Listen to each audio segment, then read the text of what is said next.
I have so much empathy for Baker Mayfield at this point. The leadership void is a lot to overcome. I mean, the NFL is such a fickle business. 1 second you're on top of the world. The Cleveland Browns are going to the playoffs. Next, your spot in the league is in jeopardy. Can't beat out Kyle. I'd retire. I'd call the networks, take a year off. And honestly, I think it's getting worse and worse because it looks like Baker Mayfield could find himself completely out of a job soon. It's Baker. And then it's like, wait. And Kyle goes out and does something. And then it's Baker. And it's really flipping that often and that much. So before we get to the content, we are running multiple giveaways to give away copies of Madden 24. I'm doing a giveaway on X where if you retweet and like the tweet and you're a follower of mine, you'd enter for a chance to win. But I'm also going to be posting codes onto my Instagram story and onto my Snapchat story to give everyone a fair shot at winning. I'm planning on giving away like 30 copies this year, maybe even more. And now that we get all that out of the way, break!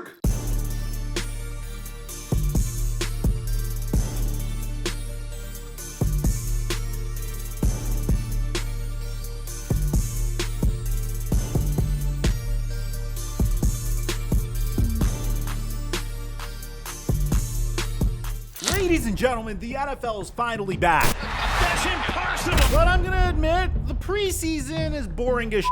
I mean, when the second stringers and third stringers come out, your boy does tend to fall asleep a little bit. But I found a way to make the preseason all the more interesting because, ladies and gentlemen, we are back! Posting prize picks on the days that there are significant preseason games, starting from the Hall of Fame game all the way to the Super Bowl. Your boy is going to be making picks on his Instagram story. The picks are free. All you have to do is follow me on Instagram to get them. And if you haven't signed up for prize picks, right now, when you use my promo code Mikerophone, you'll double your deposit up to $100.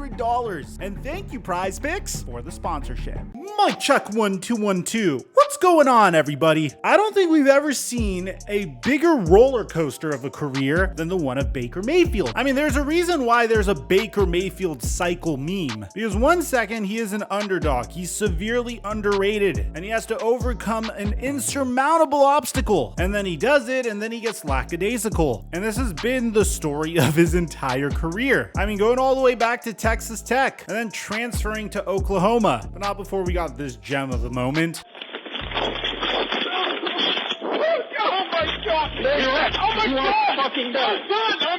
Baker Mayfield would then go to Oklahoma and win the Heisman Trophy, something that nobody foresaw when he was coming out of high school as a 3-star recruit. But even more so, he would give us remarkable moments like this duel that he had against Patrick Mahomes when he was facing Texas Tech. And his performance at Oklahoma was so impressive that the Cleveland Browns shocked the world when they decided to select Baker Mayfield with the #1 overall pick in the 2018 NFL Draft. Now, bear in mind, they chose him over Josh Allen, they chose him over Lamar Jackson, they chose him over Josh Rosen. Absolutely the best quarterback in the draft, by far.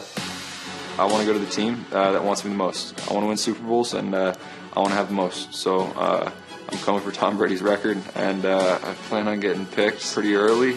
Now, Baker Mayfield's career with the Cleveland Browns was a roller coaster ride. In year one, he looked like he was the guy, throwing for 27 touchdowns and 14 interceptions, completing 64% of his passes with a 6-7 quarterback record. Bear in mind, this was a team that would celebrate even a single win because they were so devoid of winning when they selected Baker Mayfield. The Cleveland Browns were confident that they nailed their #1 overall pick. So they decided to consult Baker Mayfield on who they should draft, on who should be the next head coach of the team. And Baker Mayfield said he wanted it to be Freddie Kitchens. On top of that, the Cleveland Browns were so confident in Baker Mayfield that they traded for Odell Beckham Jr. And the result? Baker Mayfield regressed mightily in the 2019 season. 22 touchdowns, 21 interceptions, a 59% completion percentage, and a 6-10 record. You could partially place the blame on Freddie Kitchens here. So once again, the Cleveland Browns decided to kick their head coach to the curb, bringing in a brand new head coach, Kevin Stefanski. And during the 2020 season, once again, Baker Mayfield was dominant. An 11-5 record, 63% completion percentage, only throwing 8 interceptions and 26 touchdowns, throwing for over 3,500 yards. He led the Cleveland Browns to their very first win in the postseason against a division rival. Now, yes, that was primarily due to the Cleveland Browns playing incredible defense on an incredibly wide washed Ben Roethlisberger, you have to admit it was still a high point. And there's quarterbacks that could have fumbled that opportunity as well. Now, the 2021 season is where things would get very tumultuous for Baker. Starting with a shoulder injury that Baker Mayfield thought it would be courageous of him to play on, which would result in him putting together one of his worst seasons. Even furthermore, Baker Mayfield's star wide receiver that the Cleveland Browns acquired for him was very disgruntled with the situation in Cleveland. As a matter of fact, Odell Beckham Jr.'s father called out Baker Mayfield on social media for the fact that Baker Mayfield was missing a wide open OBJ. And I honestly don't blame the dad, because at this point, Odell Beckham Jr. had this narrative surrounding him that he was washed. And in an injury-plagued season, which was the most important season of Baker Mayfield's career, because if he was able to succeed this season, Cleveland Browns would have to give him a contract extension. If he wasn't able to succeed this season, well, the Cleveland Browns would move on from him. Unfortunately, he wouldn't succeed. He would throw for 17 touchdowns and 13 interceptions. And this time in the offseason, upon the discovery that the Cleveland Browns were trading for Deshaun Watson, Baker Mayfield demanded a trade. And man, things went from bad to worse very quickly. In my videos in the past, I've said multiple times this was the biggest mistake of Baker Mayfield's career, because if he would have stood pat, took it in stride, conducted himself like a professional, and stepped in while Deshaun Watson was suspended, then he would have been able to hit free agency and maybe finesse a team into paying him a lot of money. Instead, he demanded a trade and was traded to a team whose coach got fired 4 weeks later, who was consistently playing musical chairs at the quarterback position, and things got so bad for Baker that he got cut in the middle of the season. The LA Rams would pick him up, and Baker Mayfield would win one game in the most unlikely fashion that we've ever seen against the Las Vegas Raiders, and then he would lose the final 3 games of the season. And then he would enter free agency, clinging on to the NFL for dear life. And who came calling? Well, a team that was in desperate need of a bridge quarterback. The Tampa Bay Buccaneers were doing everything they possibly could to convince Tom Brady to return for yet another season. Tom Brady made his decision. He's staying retired, which left the Tampa Bay Buccaneers with one of the most indirect tanking strategies of all time. Going into the season with a quarterback that they drafted a couple years ago late in the NFL draft, and also signing a former valued prospect and placing him in a situation where a professional NFL QB is expected to succeed. Baker Mayfield signed with the Tampa Bay Buccaneers. If he's not able to succeed here, then I don't think it's a bold claim to suggest he's out of the NFL. You have 2 Pro Bowl caliber wide receivers, one that has a legitimate argument of being one of the best wide receivers of our generation, or at least being one of the most decorated wide receivers of our generation, and the only competition you have is Kyle Trask, a man that has yet to see the football field. Unfortunately, things aren't going so smoothly so far. Now, this is no surprise. Jason Licht said in the very beginning that he's hyper-focused on the quarterback competition between Kyle Trask and Baker Mayfield.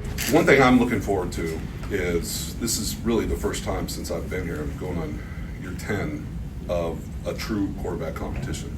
Yeah. And one thing I'm looking forward to is just how hyper-focused we're going to be on those practices here at the beginning of camp, the first few weeks at least, just to see who takes this next step forward. I mean, people can have in their head who they think, well, it seems like it's going to for sure be this person, or it's not going to be this person. But until we're out there, anything can happen. So it's going to be a lot of fun just to really focus on how this is going to play out. This should be easy for Baker Mayfield to win. He was a former #1 overall pick, a former Heisman Trophy winner. He's won a freaking playoff game before for the Cleveland Browns. And you can make an argument that his supporting cast is upgraded. This isn't Carolina. This isn't the LA Rams, who have a significant amount of injuries on their offense. This is the Tampa Bay Buccaneers, Mike Evans and Chris Godwin. So surely he would be able to make it work. Well, it's not necessarily how it's looking so far, because Baker Mayfield's reportedly losing grip on the Tampa Bay Buccaneers quarterback job as Kyle Trask impresses. Now, this is what their offensive coordinator had to say about the situation. Next couple of days, I think the experience that Baker brings, just playing in games, being in camps, going through installs, you could see where the offense was gelling really well. The timing of the snaps and all that's really critical for us. So probably a little bit of an edge for Baker to start off, just in terms of the smoothness of the offense. But it just took a couple of days for Kyle to really settle in. And then what we saw is the last 2 practices, Kyle really showed what he can do, stretching the field with his arm, getting the ball out quickly, making decisions, So I'm really excited about both of those guys and the progression that they've made throughout the last couple of days. So this isn't necessarily something that's very good. You're seeing multiple publications saying this, by the way. Buccaneers quarterback Baker Mayfield acknowledged that his last 2 days of practice haven't been his best. The competition between him and Kyle Trask for QB1 is tightening every day. Baker said that the 2 practices were not my best by any means. We looked at it, footwork was a little off, just being out of rhythm. Just getting back to that, it was a lot better for me today. Today was better than the previous 2. Now, Baker Mayfield had this to say about the situation. Yeah, I think when you get the pads on for quarterbacks, it's still, bodies are flying around, but you still have to just go through your reads, take care of the ball. And you're taking chances and trying stuff out during camp, but it still comes back to taking care of the ball. So today was a better day for the offense overall and better for me as well. So, we're stringing it together. The installs are slowing down. It's becoming smaller and smaller based on what we're really teaching. Have a lot in. So these call-it periods where we're really just playing football, moving the ball periods are really coming together. You're trying to see guys, like we talked about last week, how they react in certain situations with actual football being played. We just need to cut down on the penalties and hone in on our assignments. Now, Chris Godwin even said that there's a huge difference between Kyle Trask and Baker Mayfield. Watch. I guess the way they carry themselves is a little bit different. I think Kyle's a little bit more laid back, and Baker kind of has a little bit more of a chip on his shoulder for whatever reason. But I think that's the biggest thing so far. Because they both throw really good balls. They both have the ability to process information fast and they get us in the right spots. So I think just their demeanor, their personalities. But that's not to say one is better than the other.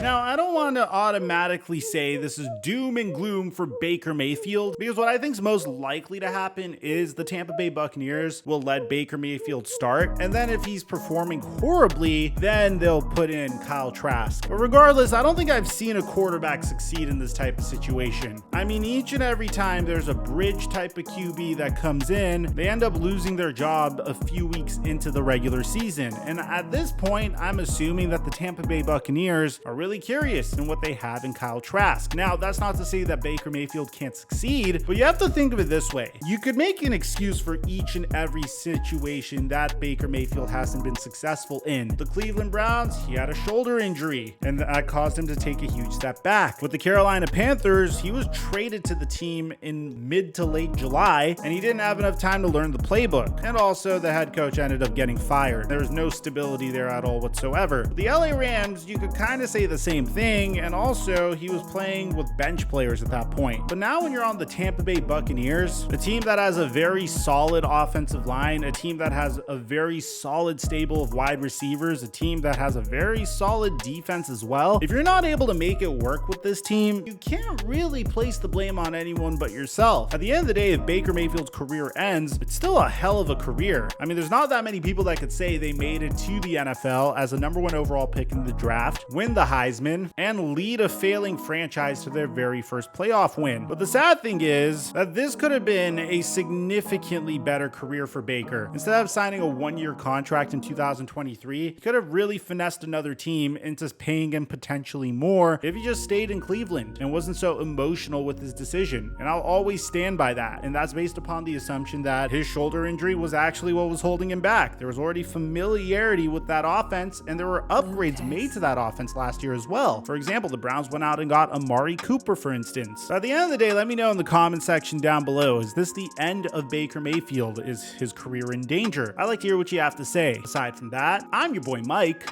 and I'm dropping our mic until our next upload.